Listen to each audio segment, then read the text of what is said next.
तुम्हाला म्हणालो होतो तुमची टोळी सुद्धा एक ना एक दिवस फुटणार, अशा कमेंट्स माझ्या नाहीत, अशा कमेंट्स प्रेक्षकांच्या आहेत. चला तर बघूयात विशाल हा मास्टरमाइंड गेम काय खेळतोय.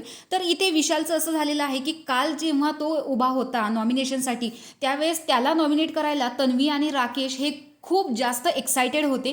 त्यामुळे तन्वीने खूप जास्त बोलून बोलून विशालला नॉमिनेट केलेलं होतं. पण आज जेव्हा करण आणि तन्वी या दोघांमध्ये एकाला नॉमिनेट करायची वेळ आलेली आहे, तेव्हा विशालने पूर्णपणे गेम फिरवलेला आहे. याचा एक प्लॅनसुद्धा असू शकतो, कारण विशाल खरंच एक मास्टरमाइंड गेम खेळतोय.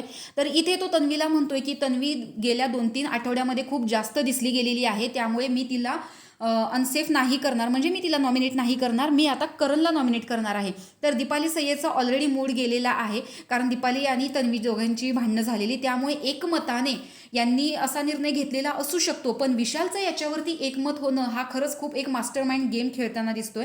कारण काल ते म्हणत होते की रोशन भजनकरला आपण काढायला हवं, कारण जर तो आपल्या टोळीतला आहे तर त्याने आपल्या टोळीला साथ दिली पाहिजे.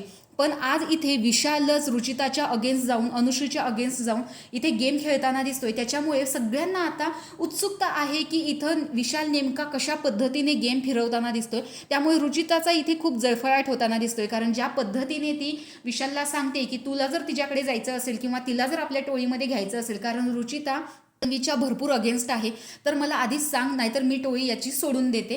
कारण तन्वी याच टोळीचा अगोदर भाग होती, मध्येच तिने ही टोळी सोडून दिलेली होती.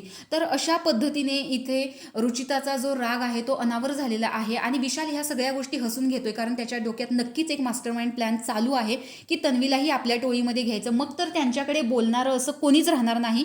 सगळी जी टोळी आहे ती एका साईडला येईल आणि तो ग्रुप जो आहे तो फक्त सहन करणारा असू शकतो, असं होईल. त्यामुळे विशाल ज्या पद्धतीने तन्वीला नॉमिनेट करत नाही, ती सुद्धा सांगते की हा माझा गेम प्लॅन आहे, याच्या मागे नक्कीच काहीतरी एक मास्टर प्लॅन दडलेला आहे आणि तेच आपल्याला आता आज रात्री बघायचं आहे.